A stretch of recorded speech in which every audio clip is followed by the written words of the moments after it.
E aí, gente, tudo bem? Bom dia, espero que você esteja animado. Vamos começar então mais um conteúdo. A gente está trabalhando então nesse trimestre alguns aspectos do território brasileiro, né? Nesse bimestre, na verdade. Então, na escola, a gente viu a questão política, né? A organização política. E nós estávamos começando a entrar dentro ali do assunto dos aspectos demográficos quando aconteceu tudo. O senhor achou melhor nós dar uma pausa para poder dar conta ali do conteúdo de norte, nordeste, para nós alinharmos, né? E agora a gente conseguiu dar uma acelerada no conteúdo. Primeiro a gente viu região norte, depois a gente trabalhou a região nordeste e agora a gente vai conseguir então ver aquele conteúdo que já era para estar pronto, né? Que a gente não conseguiu trabalhar. Eu sei que alguns alunos foram nas aulas naquela semana que deu toda aquela confusão e o senhor acabou, né, trabalhando algumas partes. Mas para que não fique ninguém aí prejudicado, o senhor vai recomeçar o conteúdo do zero, como se a gente estivesse trabalhando do zero o assunto, tá bom? Os aspectos demográficos do movimento migratório, então, aqui, ó, apostila de vocês, esconder aqui, aí, versei esse conteúdo. Esse conteúdo aqui, ele é bem tranquilo, tá? Vocês vão gostar, eu acredito que não tem grande dificuldade.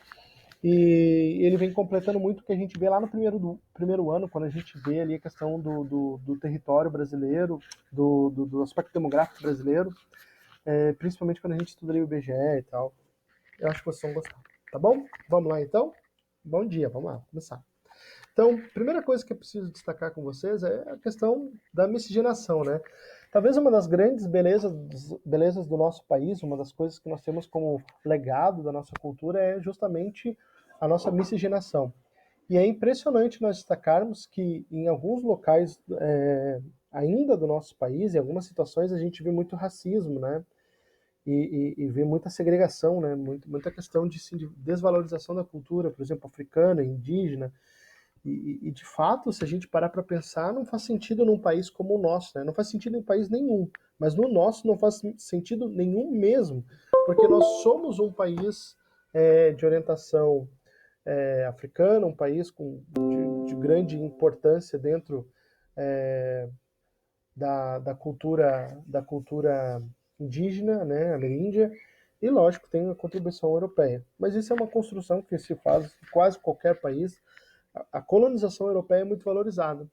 Eu tenho certeza que se a gente for olhar o sobrenome das pessoas, a gente vai saber lá que tem índio, italiano, vai ter italiano, alemão, vai ter pessoas com sobrenome e fazem questão de dizer, ah, meu sobrenome é polonês. Mas dificilmente a gente tem alguém que estuda e compreende bem a questão das tribos indígenas. Ah, tem uma influência de tal tribo, tal grupo indígena que veio do continente africano. Não tem. Por quê? Porque a história ela é escrita pelos europeus. Então a gente acaba não tendo isso.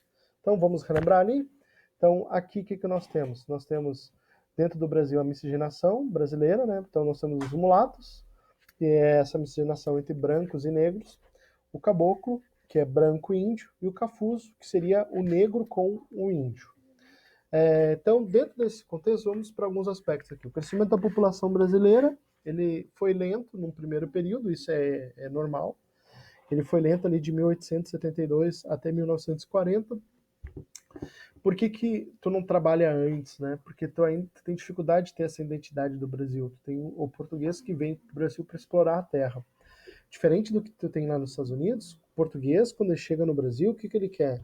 Ele quer enriquecer e voltar para Portugal.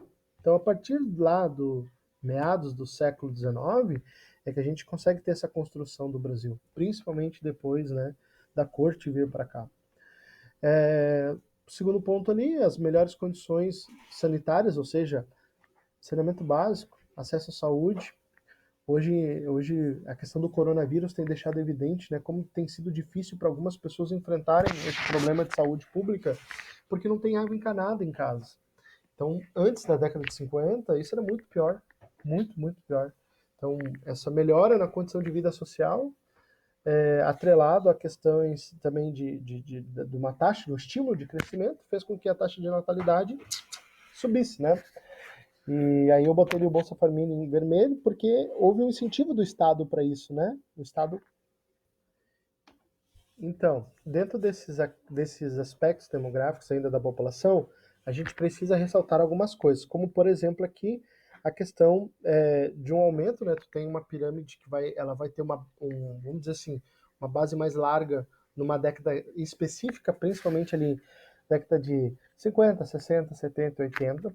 Tanto é hoje que as pessoas que têm o maior número de pessoas dentro daquela pirâmide do Brasil, elas têm hoje em torno de 35, 40 anos, que é a população economicamente ativa, né, do nosso país.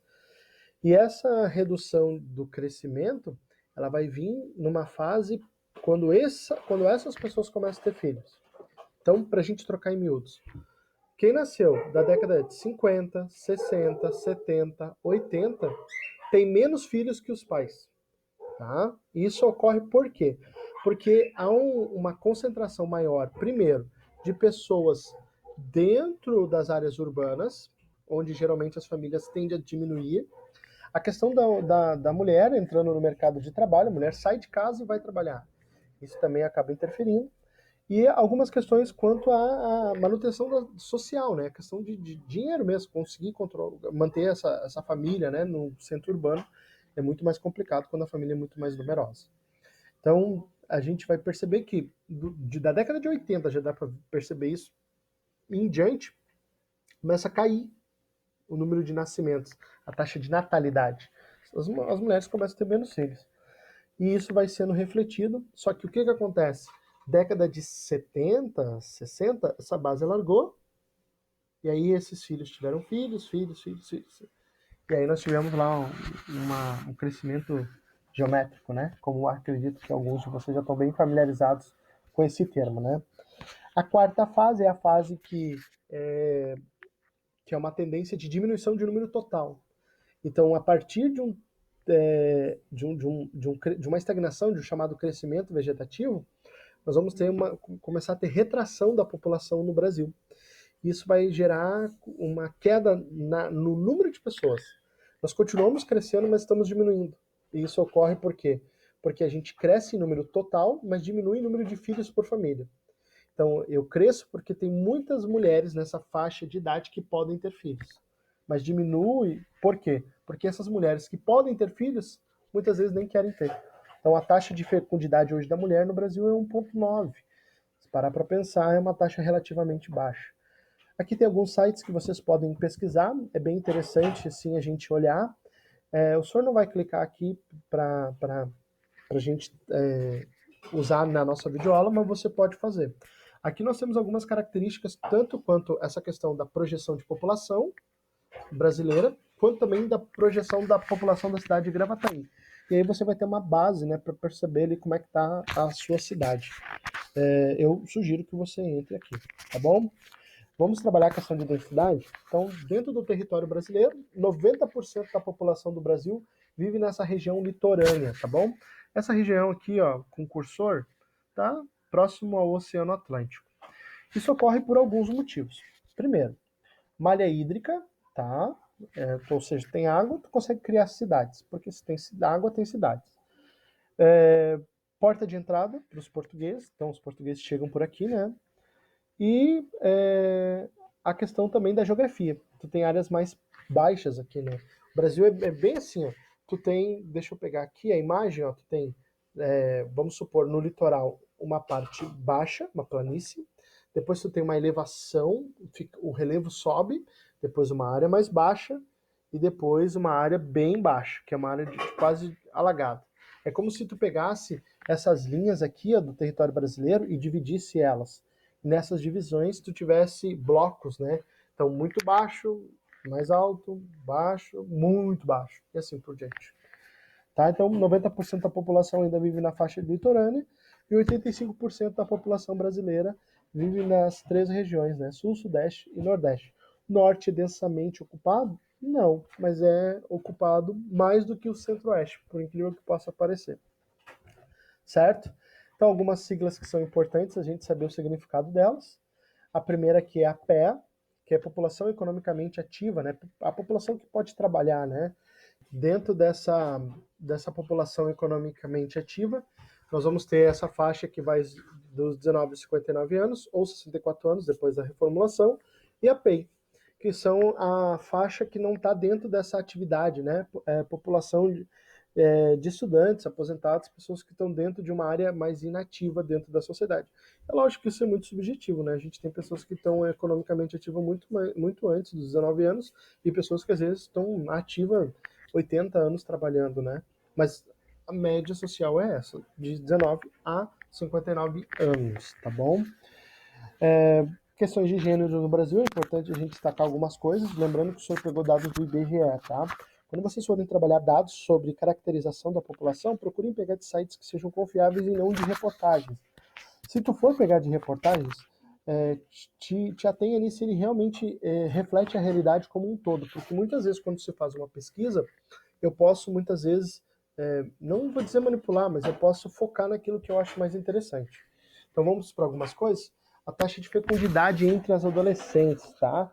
Então tu vai perceber que quanto maior o nível de desenvolvimento econômico, maior a questão, menor a questão da fecundidade. A mulher, quanto mais inserida no mercado de trabalho, menos ela tem filho.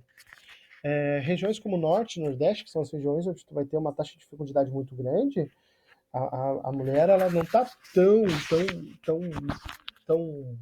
participativa assim no mercado de trabalho.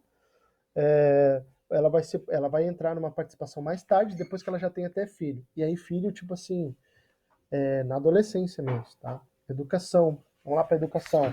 População de 25 anos ou mais de idade com ensino superior completo. Aqui tu vai perceber que cada vez que tu falar de questões de salário, reconhecimento, questões que são de valorização do indivíduo, o homem está muito mais valorizado. Cada vez que tu for falar de questão de educação, a mulher está melhor que o homem. Isso é uma coisa muito doida, porque, teoricamente, quem tem melhor preparo, melhores salários. No caso do Brasil, não é assim. No caso do Brasil é o seguinte: se você é homem, recebe mais, se você é mulher, recebe menos. Se você for mulher e negra, menos ainda. Tá? Dados, tá? Não adianta a gente achar muitas vezes, mas não. Gente, contra dados a gente não discute. Então vamos ver algumas coisas.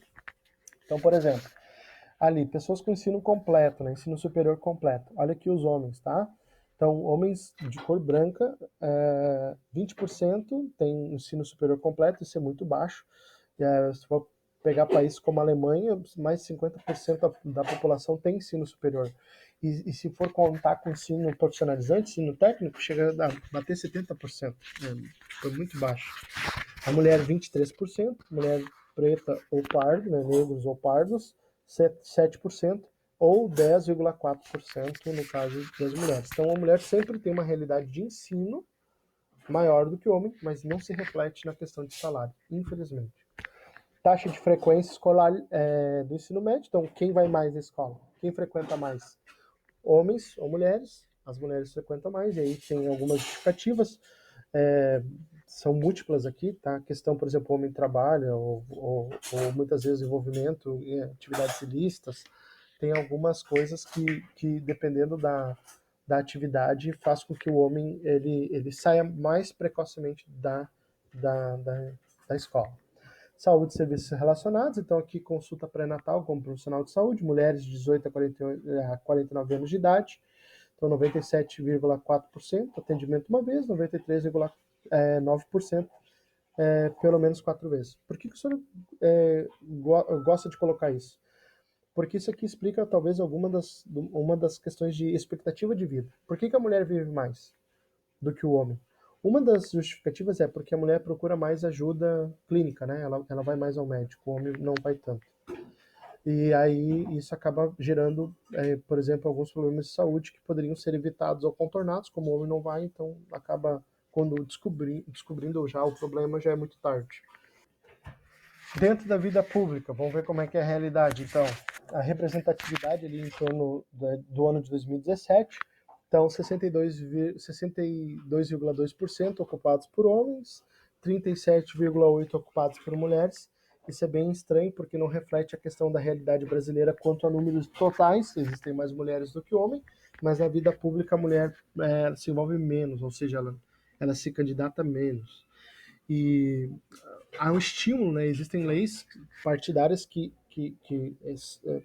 são obrigatórias para que a mulher para que tenha uma vida pública mais participativa, mas mesmo assim, com esses incentivos, a mulher participa menos da questão ali da vida pública, ou seja, de se eleger, né? Os rendimentos habitualmente mensal de todos os trabalhadores em razão de rendimentos por sexo. Então, tipo, então vamos ver um homem e uma mulher fazendo a mesma coisa, a média, tá? É que tu tenha mulheres ganhando em torno de 75% do que um homem ganha. Então vamos supor, se um homem ganha R$ 1.000 para fazer uma coisa, a mulher vai ganhar 750 para fazer aquela mesma coisa. O detalhe é que se a gente voltar alguns slides, né, você pode até fazer isso, você vai deixar depois para te olhar, tu vai ver que a quantidade de ensino da mulher, ou seja, que ela passa se preparando é maior e a do homem menor.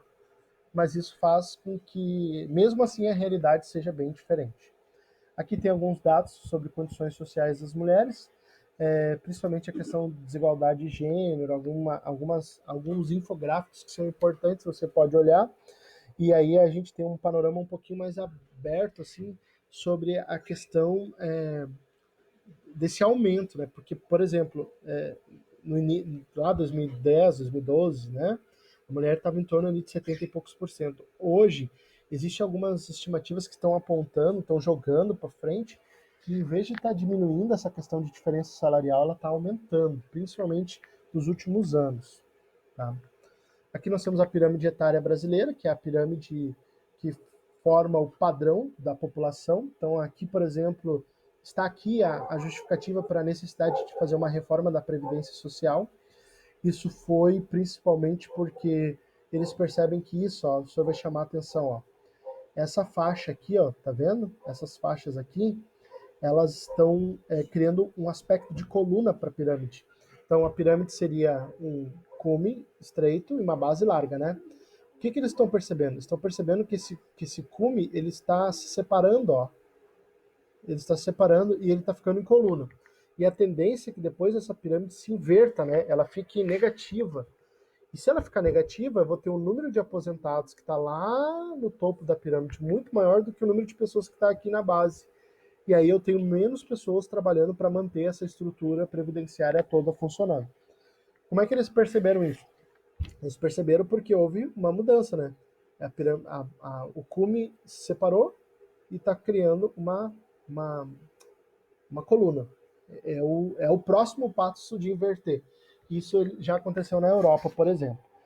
Então, dentro dessa estrutura, a mulher ela vive mais do que o homem.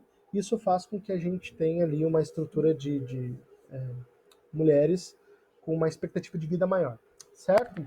Próxima aula a gente vai ver algumas questões sobre a ocupação do território brasileiro e também da colonização, bem como o trabalho, certo? Tchau, gente!